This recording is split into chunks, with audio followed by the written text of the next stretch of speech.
right, so I just want to give you a rundown on my hunting setup that I'm using for this year. So what we have, this is a Venom Pro 33. So it's the aluminum flagship model from Hoyt. It is, I mean, I'm not just saying this, but it is like the best hunting bow that I've ever had.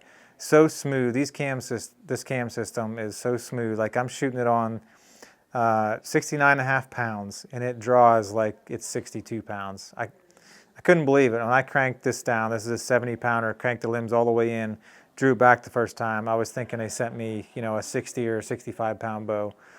So I can't say enough about how smooth the cam system is. Just super impressed with the cam system. I'm running it, I'm at like a 29 in the 1/4 inch draw, shooting, like I said, 69.5 pounds, using the Easton Axis 5mm 340 spine arrows with a 100 grain point, 100 grain broadhead, 3-inch max stealth vanes. These weigh 425, I believe. Shooting them at like 300 foot a second. It's like 298 to 300 foot a second out of this bow, which is like just, it's rocking. That's one of the reasons why I went with the Venom Pro 33 over the RX-7. Like the RX-7, if you shoot that bow, you're probably gonna end up buying one. They just are that much of a pleasure to shoot. It's the best carbon bow that I've ever shot. And when I first shot one, I'm like, man, that is, without a doubt, that's the bow I'm gonna get. But after I started talking to the engineers at Hoyt and stuff and actually comparing the speeds and stuff, this year I was kind of after a little bit more, like the maximum amount of speed that I could get. And the Venom Pro 33 at my draw length at 29 inches nets me a little more speed than I would get out of an RX-7 Ultra. So that's the only reason I went with this one over the carbon model. They're both great offerings, and I'm telling you, if you shoot that RX-7, you're probably going to end up getting out your checkbook. It's a sweet shooting bow, as is this one. But anyhow, so I kind of have it set up right now for an elk hunt that I just got back from. So I am shooting the 2-piece quiver on there. Generally for the whitetail woods, I just have a 1-piece quiver that, hunt out of a tree stand a lot. Get up in the tree stand, take the quiver off, hang in the tree, and that's usually how I whitetail hunt. But for this year, just being as mobile as I could be out elk hunting, I wanted to have the 2-piece on there. This quiver works really good, super lightweight. These 2 pieces, hardly weigh anything. You can adjust them in to get them as close to the bow as you want. Have up and down adjustment, so a lot of adjustment there, but super lightweight. So we have the new Ultra View 3-pin set up on the XL housing, which is awesome because what I'm using, the way I have, it's a 3-pin plus a bonus pin. So if you look down at the bottom, just above the level, you have what we're calling a bonus pin in there. And the way I have this set up, it's on a movable sight, basically just a target sight, an XL regular movable target sight. But I have my pins for elk hunting set up 20, 40, 50, and then the bonus pin is 65. And I'm using my second pin down, which would be the green pin, as my movable pin. So if I get anything outside of 65 yards, all I got to do is use my slider sight.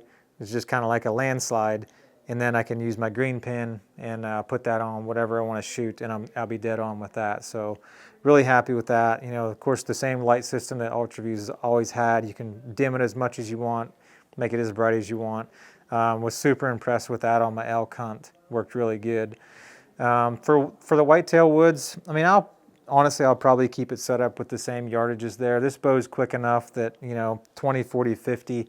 I mean, I'm not going to get too many shots in the whitetail woods that are beyond, 40 yards or so. So it's just a benefit of having a little faster bow is, your pin gap's going to be tighter. You're not going to have as much variance in, if you're off 2 yards or whatever, if the animal takes a couple steps after you range it or whatnot, you just, your range of error is going to be a lot smaller. So that's kind of what I was after this year with trying to gain the maximum amount of speed that I could. So anyhow, running a 10-inch front bar, not much weight on it, like 2.5 ounces, 15-inch back bar. I think I got like 7 7 ounces on there. And obviously just to kind of offset the weight of the stuff that's hanging on the right side of the bow, give a little more back balance. And I'm actually running a blade rest, and I know I'm going to get a lot of hate for this maybe, but I've used a blade rest my whole life hunting. When the original pace setters come out, like $8.99, that's what they cost, like $8.99 pace setter. It was a blade rest. That's literally all I used to use. My dad and my brothers, that's all we used to use. So I'm so used to shooting it with, all the tournaments that I shoot in. It's what I'm used to. But one of the things I do to keep it quiet, which I don't have on here now, but I'll put a little piece of moleskin just on the very tips of the blades. Doesn't affect flight or the way it shoots or anything, but right before I go hunting, I'll stick a little piece on the tip of there, and it's virtually silent when you draw the bow back. You can't hear the arrow come across the rest at all or anything. And I actually put a little piece of like double-sided 3M stuff on the back side of the blade, and it just helps deaden the sound. A lot of times when you pluck the blade, you'll have a little bit of like a spring steel sound. So I stuck that on there to keep it a little bit quieter. But like I said, I've always had good luck with the blade. I carry spare blades with me. The good thing about this rest is if I happen to bend one in the field, I pop a new one, on there. I'm going to be sighted in within, I'm going to be really close to where I was. And I always check the blades that I take with me. I keep them in a container that keeps them straight. They're not going to get bent as I'm carrying them. And I always check whatever blades I'm taking with me. I'll take this one off of here at home and put the new blades on there and make sure that they hit the exact same.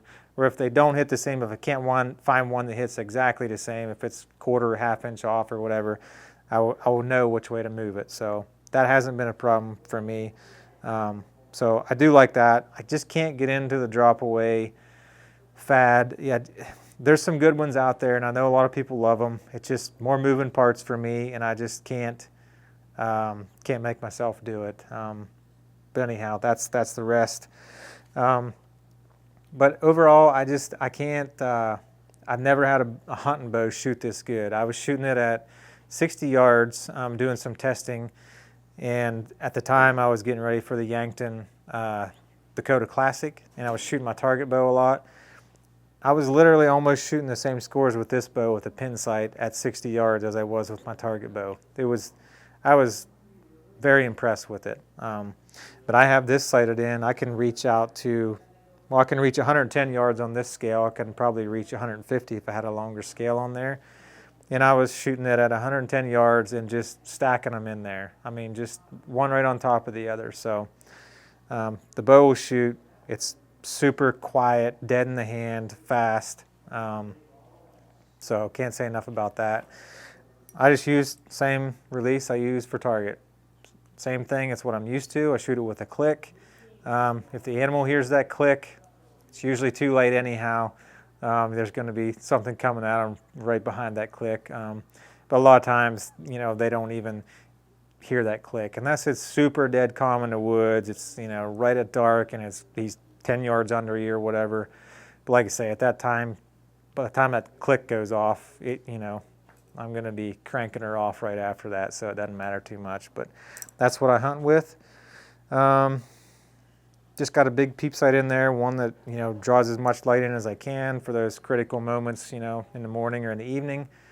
And that's pretty much all there is there. It's Broadheads. Done a lot of kind of research and testing on Broadheads this year. There's so many different ones out there. Obviously, I probably never even scratched the surface of the amount of Broadheads that are out there. But I ended up settling on, for a fixed blade, the Exodus, the QAD Exodus was a head that I really liked for a fixed blade. And then for a mechanical, the Rage Tripan was, I think that's kind of a hard one to beat for any animal really, for elk, whitetail, anything. So that's a Broadhead that I ended up going with. They shot extremely good, pretty much the same as a field point, and they leave a massive hole, and you don't have any trouble usually tracking the animal, so that's a plus. But anyhow, that's my hunting setup. for the season. And yeah, hopefully everyone else has a good season out there. Looking to go to probably Kentucky here to hunt the rut, whitetail rut, in a few weeks. So hope everyone has a good hunting season, and good luck.